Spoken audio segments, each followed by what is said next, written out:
বাংলাদেশ সহ পুরো এশিয়া অঞ্চল এখন জঙ্গিবাদের হুমকিতে। রাজনৈতিক সদিচ্ছার পাশাপাশি এটি নির্মূলে সঙ্গে নিতে হবে প্রতিবেশী দেশগুলোকেও। Bangladesh will build the capabilities to fight the threat of terrorism. All governments to cooperate and collaborate to fight terrorism. সারা বিশ্বের প্রেক্ষাপটে দেশের জঙ্গি তৎপরতা অনেক নিয়ন্ত্রণে, দাবি আইজিপির। প্রায় 90% ঘটনায় আমরা শনাক্ত করতে পেরেছি, আসামি গ্রেপ্তার হয়েছে। এই উত্থান রোধ হয়ে যাবে, এই উত্থান থাকবে না। দেখছিলেন প্রধান শিরোনাম। দুপুরের সময় সঙ্গে আছি আমি কামরুজ্জামান মামুন এবং আমি সাজিদ রাজু। এবার অন্যান্য শীর্ষ সংবাদ। ঘূর্ণিঝড় রোয়ানুর প্রভাবে জলোচ্ছ্বাসে ভেসে গেছে ফেনীর সোনাগাজীর শত শত পুকুর। মিঠা পানির তীব্র সংকট, বেড়িবাঁধ ভেঙে ভোলায় লক্ষাধিক মানুষ পানিবন্দী। তথ্য প্রযুক্তি ও টেলিখাতে বাংলাদেশের অগ্রগতিতে বিনিয়োগে আগ্রহী চীন। নিরাপদ পরিবেশ ও রাজনৈতিক স্থিতিশীলতার সুযোগ নিতে চান সে দেশের ব্যবসায়ীরা। খুলনায় সবচেয়ে বড় পানি শোধনাগার কেন্দ্রের নির্মাণ কাজ শুরু। মধুমতি নদী থেকে পানি এনে সরাসরি রাখা হবে জলাধারে, মজুদ রাখা যাবে গ্রীষ্ম মৌসুমেও। পবিত্র শবে বরাতে রাতভর মসজিদে মসজিদে বিশেষ দোয়া ও মোনাজাত। দেশ, জাতি ও মুসলিম উম্মার শান্তি ও সমৃদ্ধি কামনা।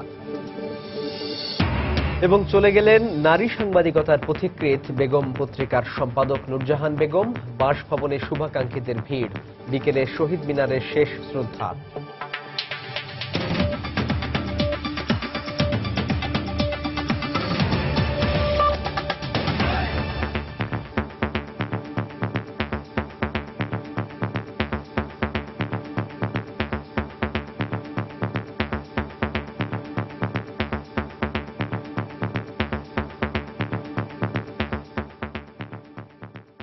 শুধু বাংলাদেশ নয়, পুরো এশিয়া অঞ্চল এখন জঙ্গিবাদের হুমকিতে রয়েছে। এটিকে মোকাবেলা করতে হলে রাজনৈতিক সদিচ্ছার পাশাপাশি প্রতিবেশী দেশগুলোকেও একত্রে কাজ করতে হবে। এমনই মত দিয়েছেন জঙ্গিবাদ বিষয়ক সিঙ্গাপুর ভিত্তিক গবেষণা সংস্থা international centre for political violence and terrorism রিসার্চের প্রধান অধ্যাপক রোহান গুনারত্নে। জঙ্গিবাদ নির্মূলে জনগণকেও সম্পৃক্ত করতে হবে বলে পরামর্শ দিয়েছেন তিনি। এদিকে আইজিপি দাবি করেছেন সারা বিশ্বের প্রেক্ষাপটে দেশে জঙ্গি তৎপরতা অনেক নিয়ন্ত্রণে। খান মোহাম্মদ রুমেলের রিপোর্ট। বাংলাদেশে জঙ্গি সহিংসতার শুরু 1999 সালে কবি শামসুর রহমানের উপর হামলার মধ্য দিয়ে। এরপর যশোরে উদীচীর অনুষ্ঠানে হামলা, রমনা বটমূলে পহেলা বৈশাখের অনুষ্ঠানে বোমা হামলা, 21শে আগস্ট গ্রেনেড হামলা, 17ই আগস্ট দেশের 63টি জেলায় একযোগে বোমা বিস্ফোরণ, অধ্যাপক হুমায়ুন আজাদের উপর হামলা সহ বেশ কিছু হামলা ও নাশকতার ঘটনা ঘটে দেশ জুড়ে। 2004 সাল থেকে শুরু করে পরবর্তী কয়েক বছর জেএমবি, হরকাতুল জিহাদ বাংলাদেশ সহ আরো কয়েকটি উগ্রবাদী সংগঠন তৎপর ছিল দেশ জুড়ে। জঙ্গিবাদ বিষয়ে বর্তমান সরকারের জিরো টলারেন্স নীতির কারণে একসময় অনেকটাই নিষ্ক্রিয় হয়ে পড়ে জঙ্গিরা, কিন্তু বছর দেড়েক ধরে আবারও তৎপর জঙ্গি সংগঠনগুলো। গেল 15 মাসে দেশে হামলার ঘটনা ঘটেছে 36টি, নিহত হয়েছেন 38 জন, আহতের সংখ্যা 131 জন। জঙ্গিবাদ নিয়ে আন্তর্জাতিক পর্যায়ে গবেষণা করেন এমন ব্যক্তিদের মতে শুধু বাংলাদেশ নয়, পুরো এশিয়াই এখন জঙ্গিবাদের ঝুঁকিতে। তবে জঙ্গিবাদ মোকাবেলায় সরকারি উদ্যোগে সন্তোষ প্রকাশ করে তারা বলছেন, উগ্রবাদ মোকাবেলা করতে হলে আইন শৃঙ্খলা বাহিনীর পাশাপাশি সম্পৃক্ত করতে হবে জনগণকেও। সন্ত্রাসবাদ মোকাবেলায় প্রতিবেশী দেশগুলোর সঙ্গে একত্রে কাজ করতে হবে। পুরো এশিয়ায় এখন জঙ্গিবাদের হুমকিতে রয়েছে, বাংলাদেশের ব্যতিক্রম নয়। তাই এই অঞ্চলে সব দেশ ও সরকার একত্রে মিলে জঙ্গিবাদ মোকাবেলায় কাজ করতে হবে। বাংলাদেশ জঙ্গিবাদ মোকাবেলায় বিশেষায়িত ইউনিট গঠন করেছে। এখন সরকারের উচিত হবে জঙ্গিবাদ মোকাবেলায় জনগণকে সম্পৃক্ত করা। মানুষের উচিত এ ব্যাপারে সরকারকে সমর্থন দেয়া। এদিকে পুলিশ মহাপরিদর্শক বলছেন, বর্তমান সময়ে আইএসের উত্থানের ফলে বিশ্বজুড়েই জঙ্গি তৎপরতা বেড়েছে।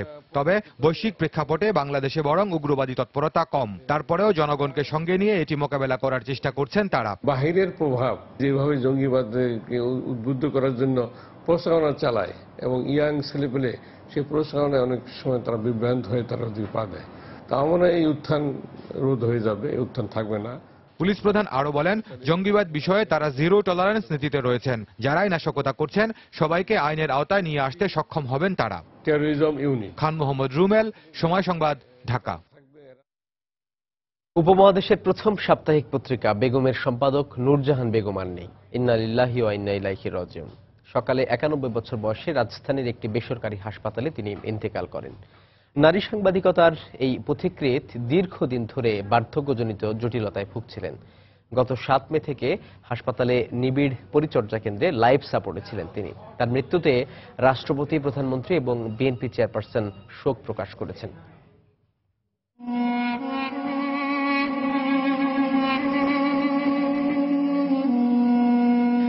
নূরজাহান বেগম শুধু বাংলাদেশী নয়, যিনি উপমহাদেশের নারী সাংবাদিকতার পথিকৃৎ। দীর্ঘদিন ধরে নূরজাহান বেগম বার্ধক্যজনিত রোগের পাশাপাশি নিউমোনিয়ায় ভুগছিলেন। ভর্তি ছিলেন রাজধানীর একটি বেসরকারি হাসপাতালে। সোমবার সকালে সবকিছু ছেড়ে দেশের প্রবীণ এ সাংবাদিক চলে গেলেন না ফেরার দেশে। জাতি হারালো এক অবিসংবাদিত নারী যোদ্ধাকে।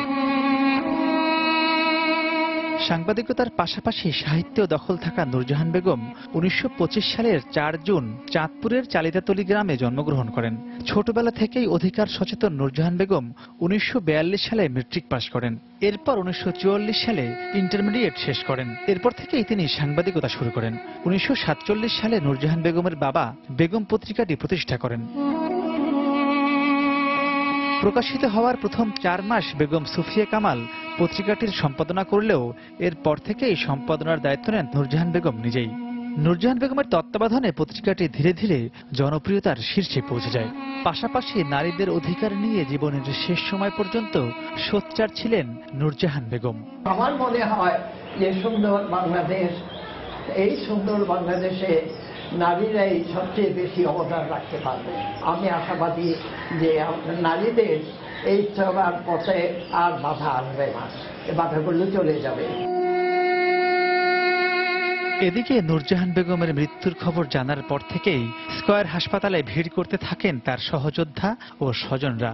তাদের মতে প্রবীণ এ সাংবাদিককে হারিয়ে জাতির অপূরণীয় ক্ষতি হয়ে গেল। বাংলাদেশের যত নারীরা আজকে লিখতে শিখেছেন, যত নারীরা পড়তে শিখেছেন, ঘরে বসে রান্না শিখেছেন, সেলাই শিখেছেন, নিজের অধিকার সম্পর্কে জেনেছেন, সেই নূরজাহান বেগমকে আজকে আমরা হারিয়েছি। আজকে আমাদের মাথার উপর থেকে একটা বিশাল বট গাছের মতো আমরা হারিয়ে ফেললাম।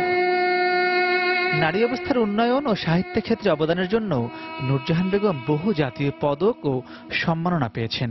1997 সালে রোকেয়া পদক ছাড়াও বিভিন্ন সময়ে একাধিক সংগঠন থেকে তিনি স্বর্ণপদক পেয়েছেন। মাহমুদ রাকিব, সময় সংবাদ, ঢাকা। সমাজের অন্ধকার দূর করে মনের বন্ধ দরজা খুলে আলোর পথে চলার কথা যে সময় নারীরা ভাবতেও পারতেন না, সে বাধা অতিক্রম করে নারী সাংবাদিকতার পথিকৃৎ নূরজাহান বেগম এগিয়ে এসেছিলেন নারী মুক্তির বার্তা নিয়ে। সময় টিভিকে দেয়া এক বিশেষ সাক্ষাৎকারে সে সময়ের নারী জাগরণের কথাই জানিয়েছিলেন তিনি। আমরা এখন দেখে নেব সেই সাক্ষাৎকারের কিছু অংশ। আমরা বিভিন্ন ক্ষেত্রে শিক্ষা, সাহিত্য, সংস্কৃতি, বিভিন্ন ক্ষেত্রে মহিলারা যথেষ্ট সুনাম অর্জন করছেন, দক্ষতার সঙ্গে কাজ করে যাচ্ছেন। পেছনের দিকে যে অবরোধ ভেঙে আমরা এসেছি সেগুলো ভাঙতে আমাদের উপর দিয়ে সংগ্রাম চলে গেছে। এখন আপনাদের প্রশস্ত পথ, আমরা আছি, আমরা এগিয়ে চলেছি, আরো আমরা এগিয়ে চলব। এবং ক্ষমতায়ন অবশ্য নারী ক্ষমতায়ন দিতে হবে রাষ্ট্রকে, নারীকে এগিয়ে নিয়ে যেতে হবে দেশের উন্নয়নের জন্য। এটাই আমি অবশ্য দেখে যাব না, আপনাদের সবার উপরে দায়িত্ব রইল। এবং আমি খুব আশাবাদী যে অচিরেই আমরা এই আমাদের দুঃসময়টা কাটিয়ে আরো সুন্দরভাবে জীবনযাপন করার পথ খুঁজে পাব। নূরজাহান বেগমের মৃত্যুর খবরে পুরান ঢাকার নারিন্দায় তার বাসভবনে ভিড় করছেন শুভাকাঙ্ক্ষী ও বিশিষ্টজনেরা। দর্শক, এই মুহূর্তে সেখানে আছেন আমাদের রিপোর্টার আফজাল হোসেন। আমরা যাচ্ছি তার কাছে। আফজাল। রাজু, নারী অগ্রযাত্রার যে অগ্রদূত বলা চলে যে বেগম পত্রিকার সম্পাদক নূরজাহান বেগম দীর্ঘ বেশ কয়েক মাস ধরেই মূলত শ্বাসকষ্টজনিত রোগে ভুগছিলেন এবং গত 5ই মে তাকে রাজধানীর স্কয়ার হসপিটালে ভর্তি করা হয় এবং এর একদিন পরেই মূলত তাকে আইসিইউতে নেওয়া হয়। ডাক্তার কর্তব্যরত চিকিৎসক তার অবস্থার অবনতি হলে জানান যে তিনি তাকে আইসিইউতে রাখার পরামর্শ দেন এবং এরপরেই মূলত তাকে আইসিইউতে রাখা হয় এবং আইসিইউ থেকে আজকে সকাল 9:45 কর্তব্যরত চিকিৎসক জানান যে নূরজাহান বেগম আর নেই। এরপরে মূলত আমরা সাথে সাথে স্কর হসপিটালে গিয়েছিলাম এবং তার আত্মীয় স্বজনের সাথে কথা বলার চেষ্টা করেছি। তারা আমাদেরকে জানিয়েছেন যে বেশ কিছুদিন ধরে শ্বাসকষ্টজনিত এবং হাঁপানির সমস্যায় তিনি ভুগছিলেন এবং এছাড়া বার্ধক্যজনিত সমস্যাটাও রয়েছে বলে তারা আমাকে জানিয়েছেন। তো সেখানে হসপিটালে প্রায় আনুষ্ঠানিকতা শেষে 12:30টার দিকে বেগম পত্রিকার সম্পাদক নূরজাহান বেগমের যে ঢাকার যে বাসা নারিন্দার শরৎগুপ্ত সড়কের যে বাসায়, সেই বাসায় মরদেহ নেওয়া হয়। তো এখন মূলত এই বাসায় মরদেহ পৌঁছানোর পরে মূলত এখন গোসলের প্রক্রিয়া চলছে, মরদেহকে গোসল করানো হচ্ছে এবং গোসল শেষে পারিবারিক সূত্র আমাদেরকে জানিয়েছেন যে বেলা 2:30টার দিকে, অর্থাৎ আমি যেই জায়গাটিকে দাঁড়িয়ে আছি সেই জায়গাটিতেই মূলত প্রথম দফা নামাজে জানাজা অনুষ্ঠিত হবে এবং এরই মধ্যে নামাজে জানাজায় অংশ নেওয়ার জন্য আশেপাশের যারা মুসল্লিরা রয়েছেন এবং বেগম পত্রিকার সম্পাদক নূরজাহান বেগমের যে আত্মীয় স্বজন রয়েছেন তারা এখন এই বাসার সামনে অবস্থান নিচ্ছেন, অর্থাৎ 2:30টার দিকেই মূলত এই নামাজ জানাজা অনুষ্ঠিত হবে। পারিবারিক সূত্র থেকে আমাদেরকে আরো জানিয়েছেন যে এই নামাজ জানাজা শেষে মূলত তার মরদেহটি বিকেল 4টা থেকে 5টা পর্যন্ত শহীদ মিনারে রাখা হবে, কেন্দ্রীয় শহীদ মিনারে, যেখানে সর্বস্তরের মানুষ শ্রদ্ধা নিবেদন করার সুযোগ যেন পান সেটির ব্যবস্থা করা হবে। এরপরে মূলত গুলশান সোসাইটি মসজিদে আরেকটি নামাজ জানাজার শেষে মূলত তার মরদেহটির দাফন সম্পন্ন করা হবে শহীদ বুদ্ধিজীবী কবরস্থানে। তো নারী অগ্রযাত্রার এই অসামান্য অবদানের জন্য তিনি 1997 সালে বেগম রোকেয়া পদক পেয়েছিলেন এবং তিনি জন্ম নিয়েছিলেন, এই নারী জন্ম নিয়েছিলেন 1924 সালের 5ই জুন চাঁদপুরে। তো এই মহিষী নারীর আজকে মারা গেলেন এবং তার আত্মীয় স্বজনরা এখানে অবস্থান করছেন এবং তারা শোকে মাতম হয়ে আছেন। তো এখন জানাজার প্রস্তুতি চলছে, প্রথম দফা জানাজা হবে 2:30টায় এবং সেই 2:30টায় জানাজা শেষেই মূলত মরদেহটি কেন্দ্রীয় শহীদ মিনারে রাখা হবে। তো এই ছিল এখন পর্যন্ত নারিন্দার তার বাসা থেকে বেগম পত্রিকার সম্পাদক নূরজাহান বেগমের বাসা থেকে সর্বশেষ খবর। রাজু। পুরান ঢাকার নারিন্দা থেকে জানাচ্ছিলেন সহকর্মী আফজাল হোসেন।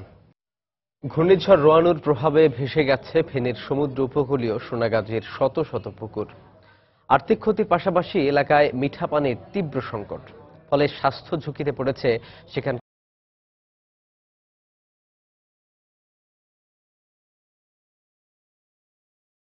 শনিবার দুপুরে ঘূর্ণিঝড় রোয়ানুর আঘাত আনার পর 6 থেকে 7 ফুট উচ্চতার সাগরের জোয়ারে ভেসে যায় ফেনীর সোনাগাজীর সমুদ্র উপকূলের শত শত পুকুর।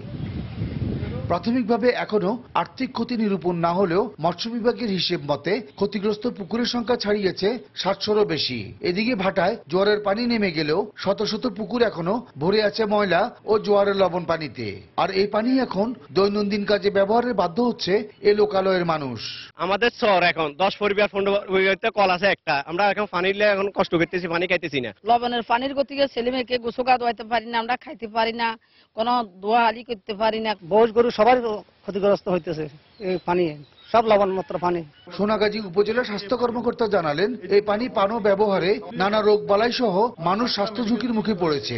বর্তমানে জোয়ারে যে পানিগুলা পুকুরে জমা আছে, এই পানিগুলা ইউজ করার পরে ডায়রিয়া, নিউমোনিয়া হয়ে এবং মারাত্মক ধরনের ডিহাইড্রেশন হয়ে মানুষ মৃত্যুবরণ পর্যন্ত করতে পারে।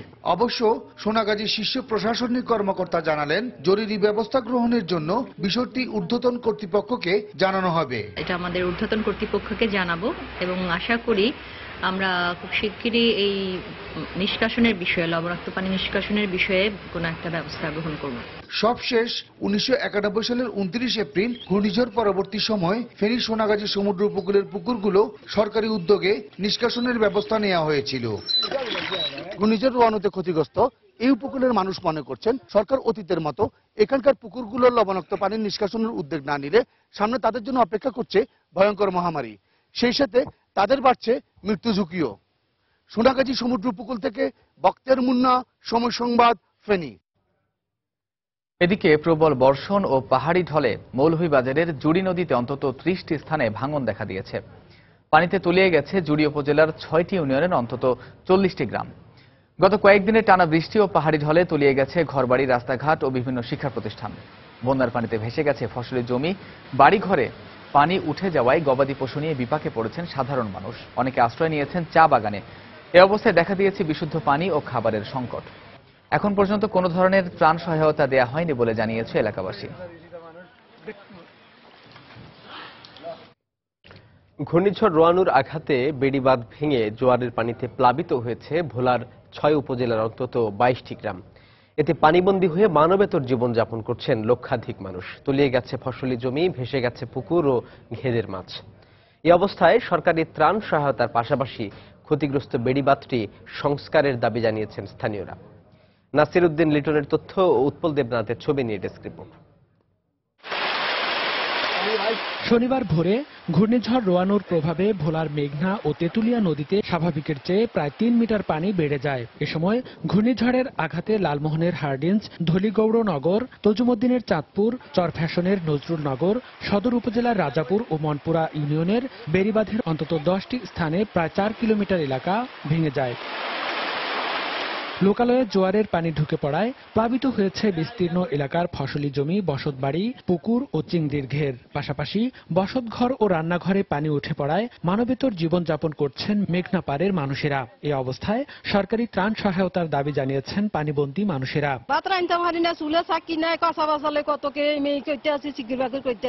আমার 10টা খামারের মাছ সব জোয়ারের পানিতে ভাসিয়ে নিয়ে গেছে। থাকার মতো কোনো পরিবেশ নাই, তো কোনো অবস্থায় নেই। বেরিয়ে থাকি, অনেক কষ্টে আমরা দিন কাটাইতেছি।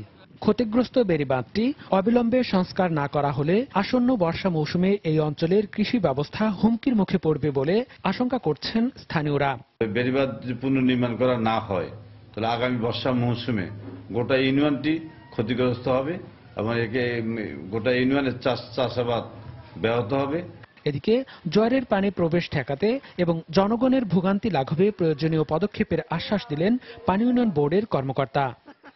যাতে সমস্যা না হয় সেটার জন্য এখনই ব্যবস্থা নিচ্ছে এবং এই ড্যামেজগুলি রীতিমধ্যে রিপোর্ট করা হয়েছে। কতগুলো বেড়িবাঁধ পার্শিয়ালি সাইড স্লোপ ড্যামেজ হয়ে গেছে, সেগুলিও যাতে দ্রুত মেরামত করা হয় সেই ধরনের পদক্ষেপ গ্রহণ করছে।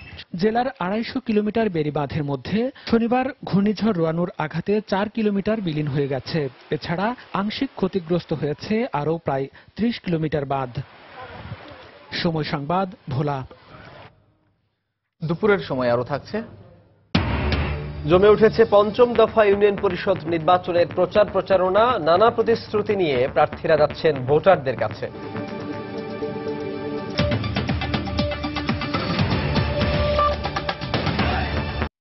তথ্য প্রযুক্তি ও টেলিযোগাযোগ খাতে বাংলাদেশের অগ্রগতি আগ্রহী করে তুলেছে বিশ্বের অর্থনৈতিক পরাশক্তি চীনের বিনিয়োগকারীদের। প্রয়োজনীয় পরিবেশ ও রাজনৈতিক স্থিতিশীলতার সুযোগ নিয়ে এদেশে বড় ধরনের বিনিয়োগ করতে যাচ্ছেন তারা, যা দেশের সাধারণ মানুষের কর্মসংস্থানের পাশাপাশি অর্থনৈতিক সমৃদ্ধি অর্জনে বড় ভূমিকা রাখতে পারে বলে মনে করছেন সংশ্লিষ্টরা। চীন ঘুরে এসে রিপোর্টে হেসান জুয়েলের ছবি তুলেছেন শেখ মোহাম্মদ আমিনুর রহমান। পৃথিবীর দ্বিতীয় অর্থনৈতিক শক্তি চীন, যাদের নিয়ন্ত্রণে রয়েছে বিশ্ব অর্থনীতির 15%। সভ্যতার 500 বছর বহনকারী দেশটির সঙ্গে গত 4 দশক ধরেই শক্ত অর্থনৈতিক ও কূটনৈতিক সম্পর্ক রয়েছে বাংলাদেশের। এদেশে বিদেশি বিনিয়োগের বড় একটি অংশ আসে চীন থেকে। পাকিস্তান, কাজাকিস্তানের মতো দেশে যেখানে বাড়ছে চীনের বিনিয়োগ, সেখানে ভূ রাজনীতিতে শক্তিশালী বাংলাদেশে গত 2 বছর ধরে কমে গেছে তা। তবে এদেশের তথ্য প্রযুক্তি এবং টেলিযোগাযোগ খাত এখন আগ্রহী করে তুলছে দেশটির বিনিয়োগকারীদের। 7 বছর ধরে বাংলাদেশ সহ দক্ষিণ এশিয়ার দেশগুলোতে আমার আসা যাওয়া রয়েছে। পৃথিবীর 1/5 মানুষের বাস এই অঞ্চলে, তাই বিনিয়োগের জন্য এটি একটি আদর্শ জায়গা। আমরা বিভিন্ন মাধ্যমে বিনিয়োগে আগ্রহী। ভোক্তাদের সবচেয়ে ভালো পণ্যটি দেওয়ার পাশাপাশি আমরা চাই একটি উন্নত সম্পর্ক তৈরি করতে, যাতে পরস্পরই লাভবান হতে পারে।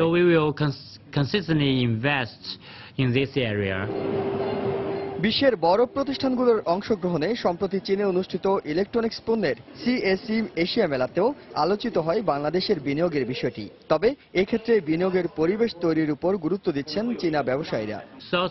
বিনিয়োগের জন্য পরিবেশটা সবচেয়ে গুরুত্বপূর্ণ। আপনাকে এমন একটি পরিবেশ দিতে হবে যাতে বিনিয়োগকারীরা সবকিছুতে নিরাপদ বোধ করে।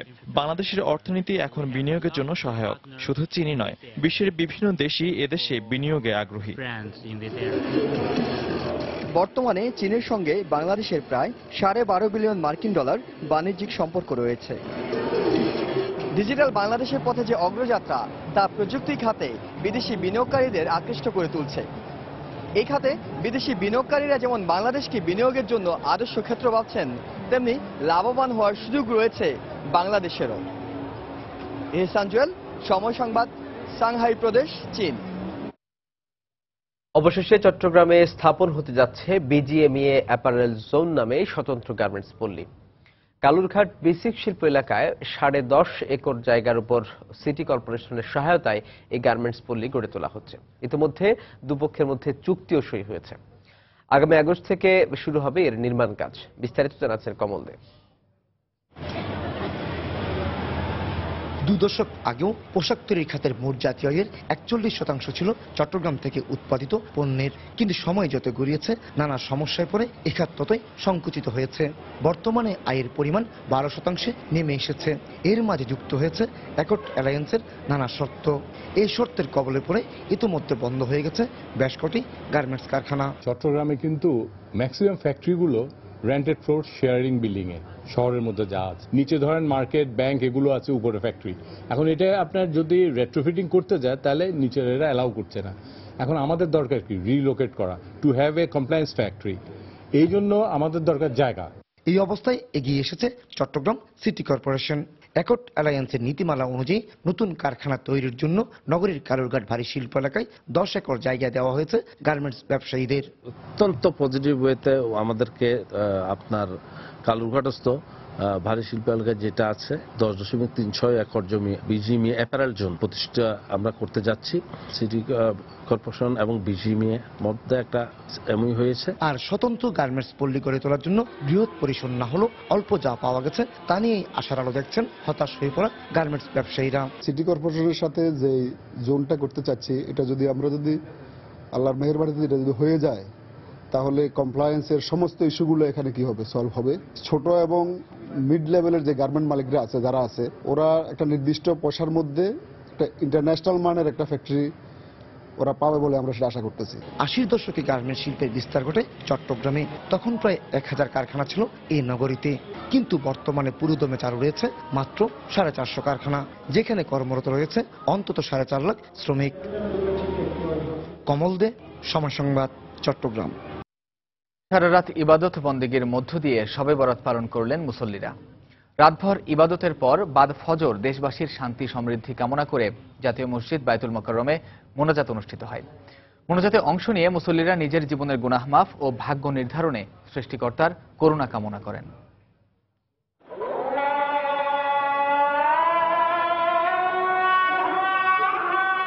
মুক্তি ও ভাগ্য নির্ধারণের পুণ্যময় রাত শবে বরাত না ঘুমিয়ে নেক আমলের মধ্য দিয়ে কাটালেন ধর্মপ্রাণ মুসল্লিরা। ফরজ নামাজের পাশাপাশি সারা রাত বিভিন্ন নফল ইবাদত, কোরআন তেলাওয়াত ও জিকির আজকার করেন।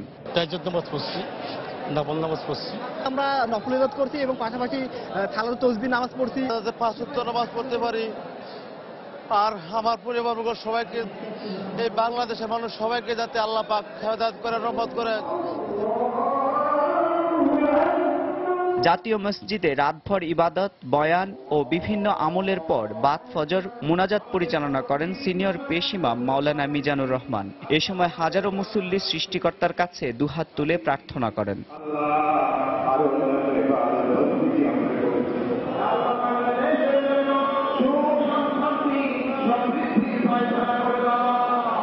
এদিকে পুণ্যময় রাত বিবেচনায় নিয়ে মুসল্লিরা আজিমপুর সহ রাজধানীর বিভিন্ন গোরস্থানে স্বজনদের আত্মার মাগফিরাত কামনা করে ফাতিহা পাঠ করেন। আল্লাহ যেহেতু শেষ আসমানে আসেন, এই জন্য আমরা যদি এসে তাদের জন্য একটু দোয়া করি, হয়তো আল্লাহ এই উসিলা তাদেরকে মাফ করে দিতে পারেন, জান্নাত নসিব করে দিতে পারেন। যারাই মারা গেছেন আজকের এই দিনে শবে বরাত, বরাতের রাত্রি, সবার জন্য দোয়া করলাম। এখানে আমার চাচা চাচি আছে, দাদা দাদি আছে, নানা নানি আছে, তাদের সবার জন্য দোয়া করছি। ভাগ্য রজনীতে আরো একটি সুন্দর বছরের জন্য সুখ, শান্তি ও সমৃদ্ধি কামনা করেন মুসল্লিরা।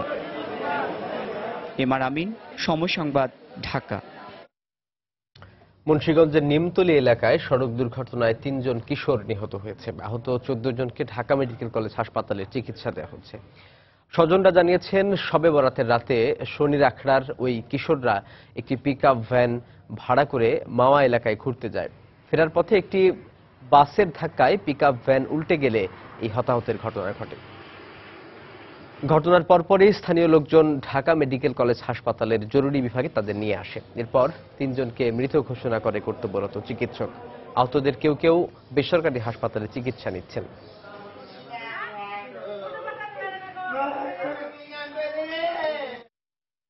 পাবনায় র্যাব পরিচয়ে তুলে নেয়ার 11 দিন পরও সন্ধান মেলেনি নিখোঁজ 5 যুবকের।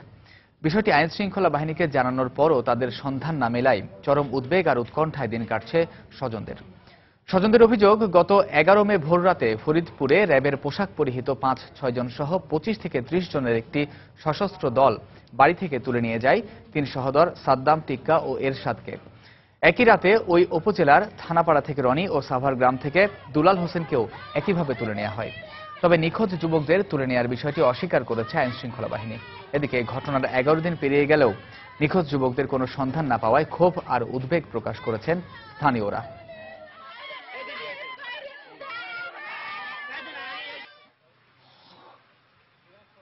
কিছু লোক হলো সিভিল ড্রেসে আসছিল আর কিছু লোক আপনার র্যাবের পোশাক পরা ছিল। আমরা এই চাল পারলে আমরা কি করি কাউ আমার দেখেন তো আমার জ্ঞান রাখে দাবে যাবে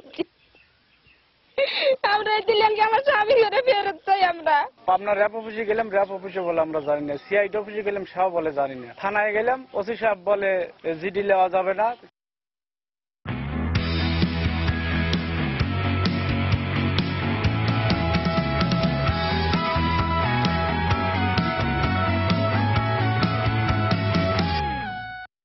আইপিএল এর খবর। প্রথম পর্বের খেলা শেষ। 24 মে প্রথম কোয়ালিফায়ারে গুজরাট লায়ন্সের মুখোমুখি হবে রয়্যাল চ্যালেঞ্জার্স বেঙ্গালুরু। একদিন পর প্রথম এলিমিনেটরে সাকিবের কলকাতা নাইট রাইডার্সের প্রতিপক্ষ মুস্তাফিজ সানরাইজার্স হায়দ্রাবাদ। আর গ্রুপ পর্বে দাপট দেখিয়ে সর্বোচ্চ রান সংগ্রাহক বিরাট কোহলি। 19 উইকেট নিয়ে সর্বোচ্চ উইকেট শিকারী চাহাল। 4টি সেঞ্চুরি ও 6টি 50-র সাহায্যে 14 ম্যাচে 991 রান করেছেন অধিনায়ক বিরাট কোহলি। 7টি 50-র সাহায্যে দ্বিতীয় স্থানে রয়েছেন সানরাইজার্সের অধিনায়ক ডেভিড ওয়ার্নার, তার সংগ্রহ 658 রান। 603 রান নিয়ে তৃতীয় স্থানে রয়েছে প্রোটিয়া ব্যাটসম্যান ডি ভিলিয়ার্স। চতুর্থ স্থানে থাকা মুম্বাই ইন্ডিয়ান্সের অধিনায়ক রোহিত শর্মার সংগ্রহ 489 রান। 9 রান কম নিয়ে পঞ্চম স্থানে রয়েছেন রাহানে। এদিকে প্রথম পর্বের শেষ ম্যাচে অসাধারণ বোলিং করে এখন লিগের সর্বোচ্চ উইকেট শিকারী আরসিবির স্পিনার চাহাল। 18 উইকেট নিয়ে দ্বিতীয় স্থানে রয়েছে ভুবনেশ্বর কুমার। তৃতীয় স্থানে থাকা ম্যাকলেনেগানের ঝুলিতে রয়েছে 17টি উইকেট। চতুর্থ স্থানে থাকা মুস্তাফিজুর রহমানের সংগ্রহ 16টি উইকেট। 10 ম্যাচে সাকিবের সংগ্রহ 5 উইকেট ও 114 রান।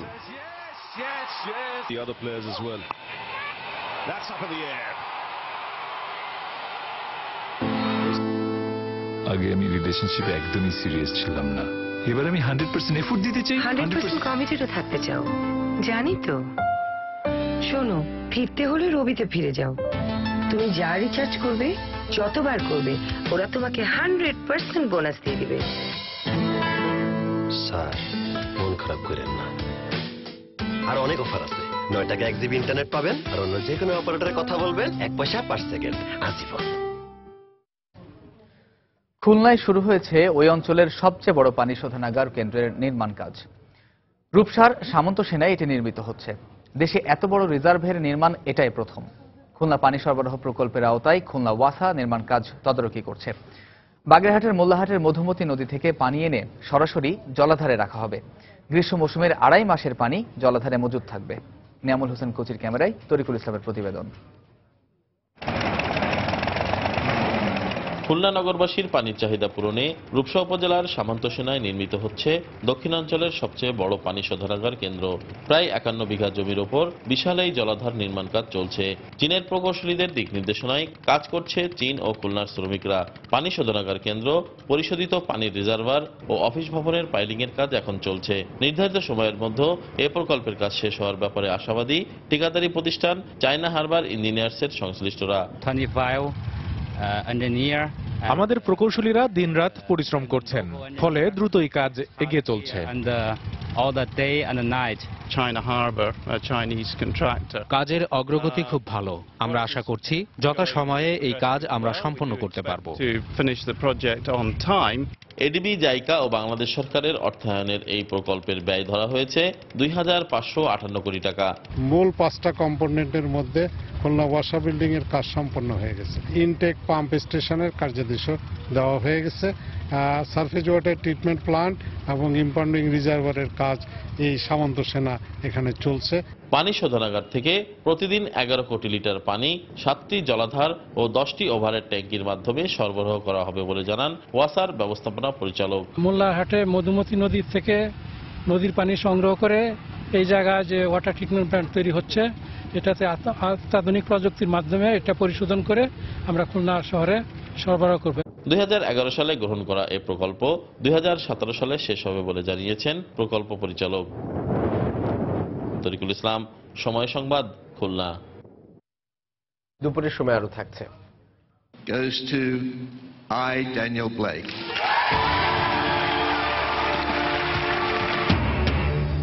কান পুরস্কার ঘোষণা। শ্রেষ্ঠ চলচ্চিত্র ব্রিটিশ পরিচালক কেন লোচ এর আই, ড্যানিয়েল ব্লেক।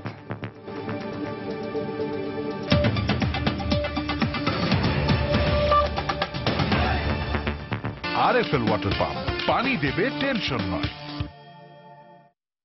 জমে উঠেছে পঞ্চম দফা ইউনিয়ন পরিষদ নির্বাচনের প্রচারণা। নানা প্রতিশ্রুতি নিয়ে প্রার্থীরা যাচ্ছেন ভোটারদের কাছে। আসন্ন পঞ্চম দফা ইউনিয়ন পরিষদের সবশেষ খবর জানতে গাজীপুরের শ্রীফলতলী ইউনিয়নে আছেন আমাদের রিপোর্টার রাশেদ লিমন। যাচ্ছি তার কাছে। সকাল থেকে আমরা দেখেছি, আমি যে এই গাজীপুরের শ্রীফল ইউনিয়নে সকাল থেকে অবস্থান করছি এবং দেখেছি এখানে আসলে চেয়ারম্যান প্রার্থী সহ যারা যে ইউনিয়ন পরিষদ সদস্য পদে যারা লড়ছেন তারাও কিন্তু আসলে বিভিন্নভাবে প্রার্থীদের দ্বারে দ্বারে গিয়ে বিভিন্নভাবে তারা কিন্তু আসলে তাদের এই প্রচারণা কাজে ব্যস্ত এবং তারা কিন্তু এই যে প্রচারণাগুলো চালাচ্ছেন বিভিন্ন ধরনের প্রার্থীরা, তারা বিভিন্ন প্রতিশ্রুতি দিয়ে যাচ্ছেন যে তারা আসলে স্থানীয়ভাবে স্থানীয় এই পর্যায়ে নির্বাচিত হলে তারা আসলে কি করবেন। তো সবকিছু মিলে সকাল থেকে আসলে, যদিও আজকে সকালবেলা আপনি জানেন যে কালকে শবে বরাতের কারণে আসলে সবাই নামাজ শেষে একটু দেরিতে ঘুম থেকে উঠেছে, যে কারণে আমরা দেখেছি এই প্রভাবটা আসলে স্থানীয় পর্যায়ে পড়েছে এই প্রচারণায়ও। তো আমরা দেখেছি সকাল থেকে একটু দেরি করেই আসলে প্রার্থীরা প্রচারণা নেমেছে। আর বাকি যে বিষয়গুলো আমরা আরো বলবো যে কিছুদিন আগে যেমন ঘূর্ণিঝড় রোয়ানু গেল 2 দিন আগে, সেই রোয়ানুর প্রভাব কিন্তু এই নির্বাচনী এলাকায় পড়েছে। যেমনটি ঠিক আমরা অন্যান্য বারে দেখেছি নির্বাচনী এলাকায় গেলেই আসলে নির্বাচনে যে রাস্তার উপরে যে দড়ি দিয়ে পোস্টার বাঁধা থাকে এবং সেই ধরনের একটা নির্বাচনী আবহাওয়া তৈরি করে, কিন্তু সেই আবহাওয়াটা আসলে আমরা এখানে এসে দেখেছি আসলে এই ঘূর্ণিঝড়ের প্রভাবে কিন্তু যে নির্বাচনী যে পোস্টারগুলো কিন্তু ছিঁড়ে গেছে। এবং এরপরে আমরা দেখেছি যে প্রার্থীরা কিন্তু প্রার্থী যারা রয়েছেন তারা কিন্তু আসলে এই যে পরবর্তী সময়ে এখন আবার নতুন করে তারা এই বিভিন্ন জায়গায় দেয়ালে এবং উপরে পোস্টারগুলো লাগাচ্ছেন। এরপরে যারা এখানে পুরো ইউনিয়নে আসলে মোট প্রার্থী রয়েছেন 6 জন চেয়ারম্যান প্রার্থী রয়েছেন এবং আপনি জানেন এবারই প্রথম যে দলীয় পর্যায়ে নির্বাচন হতে যাচ্ছে, সে কারণে আসলে আওয়ামী লীগ, বিএনপি সহ 4 জন বিরোধী প্রার্থী সহ সব প্রার্থীগুলোর মধ্যে আসলে এই যে দলীয় ভিত্তিতে এবারে নির্বাচন এবং সবকিছু মিলিয়ে তাদের ধরনের আসলে বাড়তি একটা উত্তেজনা বিরাজ করছে। তো এখন এই মুহূর্তে প্রচারণা আসলে দুপুর নাগাদ, আবার প্রচারণা একটু ভাটা পড়লেও আসলে বিকালে আমরা যে জেনেছি প্রার্থীরা আবার বিকালে জনসংযোগে বেরোবেন, তারা আবার প্রচারণায় বেরোবেন। তো এই ছিল এখনকার মতো রাজু আমার কাছ থেকে সর্বশেষ। গাজীপুর থেকে ইউনিয়ন পরিষদ নির্বাচনের খবর জানছিলাম রাশেদ লিমনের কাছ থেকে।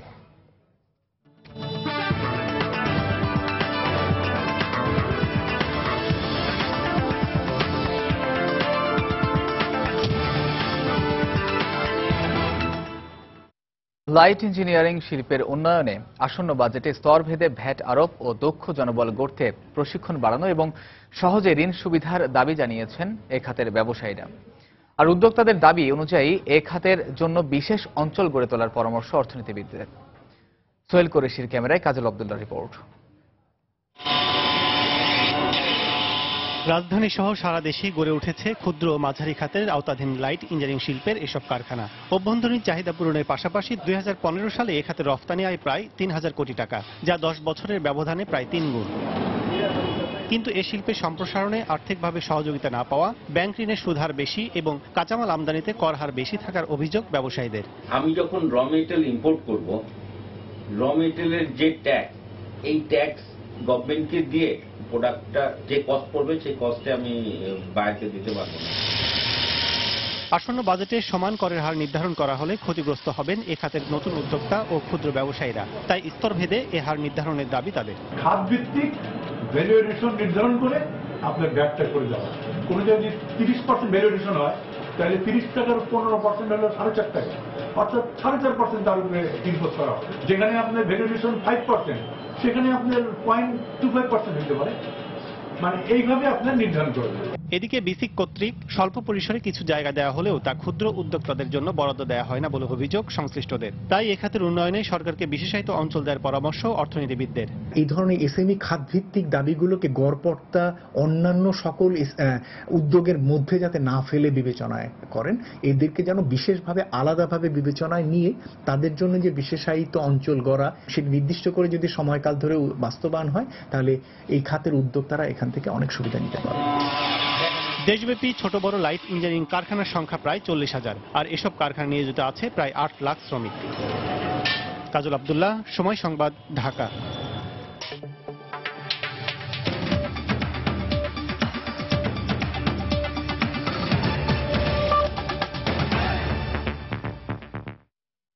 থাইল্যান্ডে স্কুলের ছাত্রী হোস্টেলে ভয়াবহ আগুন লেগে অন্তত 17 জনের মৃত্যু হয়েছে।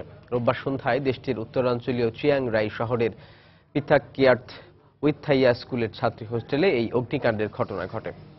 মৃতদের সবার বয়স 5 থেকে 17 বছরের মধ্যে বলে জানা গেছে। অগ্নিকাণ্ডের সময় এরা সবাই ঘুমিয়েছিল বলে জানিয়েছে কর্তৃপক্ষ। এছাড়া এই ঘটনায় আরও অন্তত 2 শিশু নিখোঁজ এবং 5 জন আহত হয়েছে বলে কর্তৃপক্ষের বরাত দিয়ে জানিয়েছে এএফপি। এছাড়াও দরিদ্র শিশুদের জন্য পরিচালিত স্কুলটির 2 তলা বিশিষ্ট ওই হোস্টেলে 38 জন ছাত্রী ছিল বলেও জানিয়েছে তারা। ঠিক কী কারণে আগুনের সূত্রপাত সে সম্পর্কে নিশ্চিত করে কিছু জানা না গেলেও ঘটনার কারণ অনুসন্ধানে তদন্ত চলছে বলে পুলিশের পক্ষ থেকে জানানো হয়েছে।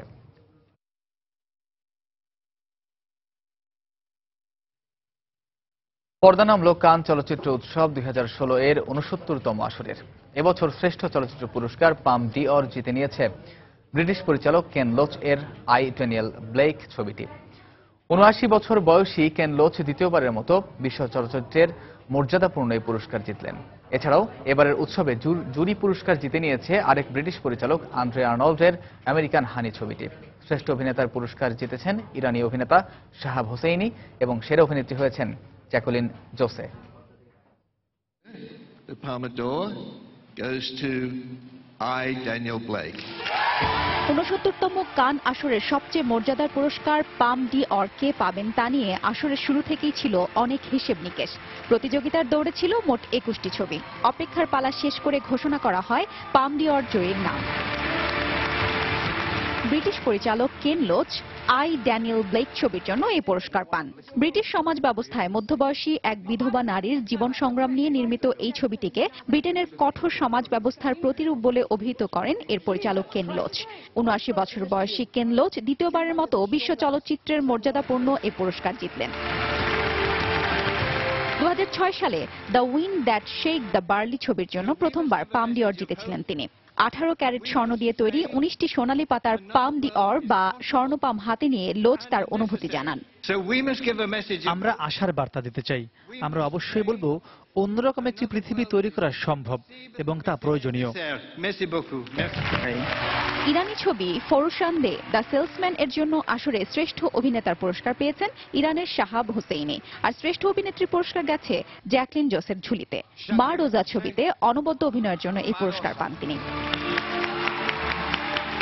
এছাড়াও এবারের উৎসবে জুরি পুরস্কার জিতে নিয়েছে আরেক ব্রিটিশ পরিচালক আন্দ্রে আর্নল্ড এর আমেরিকান হানি ছবিটি। পুরস্কারের আসর শেষে বিচারক প্যানেল এক সংবাদ সম্মেলনে বলেন, শ্রেষ্ঠ পুরস্কারগুলো কারা পাচ্ছে তা নির্বাচন করা সত্যিই কঠিন কাজ। এছাড়াও পুরস্কারপ্রাপ্ত তারকারা আসরের পর সাংবাদিকদের বিভিন্ন প্রশ্নের উত্তর দেন। হাফসাতুন্নেসা, সময় সংবাদ।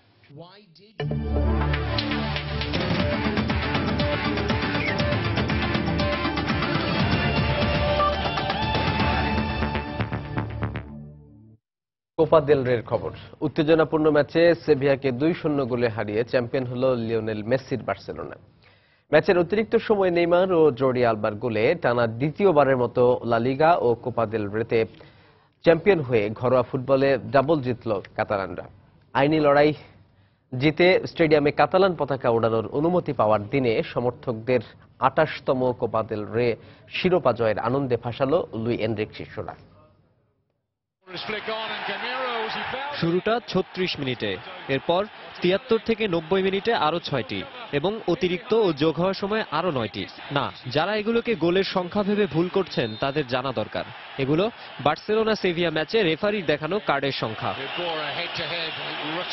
শারীরিক শক্তি প্রদর্শনের এমন ম্যাচের গল্পটা শুনতে অনেকেই হয়তো আগ্রহ হারাতে পারেন, কিন্তু এ তো স্পেনের সবচেয়ে প্রাচীনতম ফুটবলীয় লড়াই, কোপা দেল রের ফাইনাল। তাই 12 হলুদ কার্ড ও 3 লাল কার্ডের ম্যাচে ফাইনালের উত্তাপ আর আইনি লড়াইয়ে জিতে ভিসেন্তে ক্যালদেরনে কাতালান পতাকা ওড়ানোর গৌরবোজ্জ্বল গল্পটাই শেষ পর্যন্ত থাকলো বড় হয়ে। যদিও মাসচেরানোর লাল কার্ডের পর দ্বিতীয়ার্ধের শুরুতে 10 জনের বার্সার গোলপোস্ট কাঁপিয়ে ফিরেছে সেভিয়া ফরওয়ার্ড বেনেগার দূরপাল্লার শট, তা না হলে এগিয়ে যেত সেভিস্তাসরাই। এত গল্পের ম্যাচে যে গোলের জন্য খেলা তারই দেখা মিলল না, অপেক্ষা করতে হলো অতিরিক্ত সময়ের। 97 মিনিটে মেসির পাস থেকে লুই এনরিকের দলকে 1-0 গোলে এগিয়ে নিলেন জর্ডি আলবা। এরপর 122 মিনিটে গিয়ে ডেভিড বেনেগা আর ফিলিপে মার্টিন্সের লাল কার্ডে খেই হারানো সেভিয়াকে হতাশায় ডুবিয়ে মেসি নেইমার নৈপুণ্যে জয়োৎসবে মাতে বার্সেলোনা। ভিসেন্তে ক্যালদেরনে লাল হলুদ পতাকা উঁচিয়ে ধরে প্রিয় দলের শিরোপায় চুমু খাওয়ার এমন দৃশ্য উপভোগের স্মৃতিচারণ বহু বছর করে যেতে পারবে কাতালানরা। কোপা দেল রে ইতিহাসে চ্যাম্পিয়ন বার্সার পাশে লেখা এখন 28। মাকসুম আলম খান, সময় সংবাদ। দুপুরের সময় এই পর্যায়ে শীর্ষ সংবাদগুলো জানিয়ে দিচ্ছি আরেকবার। বাংলাদেশ সহ পুরো এশিয়া অঞ্চল জঙ্গিবাদের হুমকিতে, সিঙ্গাপুর ভিত্তিক গবেষণা প্রতিষ্ঠান প্রধানের মন্তব্য। আইজিপি বললেন, দেশে জঙ্গি তৎপরতা এখনো নিয়ন্ত্রণে। ঘূর্ণিঝড় রোয়ানুর প্রভাবে জলোচ্ছ্বাসে ভেসে গেছে ফেনীর সোনাগাজীর শত শত পুকুর। মিঠা পানির তীব্র সংকট, বেড়িবাঁধ ভেঙে ভোলায় লক্ষাধিক মানুষ পানিবন্দী। তথ্য প্রযুক্তি ও টেলি খাতে বাংলাদেশের অগ্রগতিতে বিনিয়োগে আগ্রহী চীন। নিরাপদ পরিবেশ ও রাজনৈতিক স্থিতিশীলতার সুযোগ নিতে চান সে দেশের ব্যবসায়ীরা। খুলনায় সবচেয়ে বড় পানি শোধনাগার কেন্দ্রের নির্মাণ কাজ শুরু। মধুমতি নদী থেকে পানি এনে সরাসরি রাখা হবে জলাধারে, মজুদ রাখা যাবে গ্রীষ্ম মৌসুমে। এবং চলে গেলেন নারী সাংবাদিকতার পথিকৃৎ বেগম পত্রিকার সম্পাদক নূরজাহান বেগম।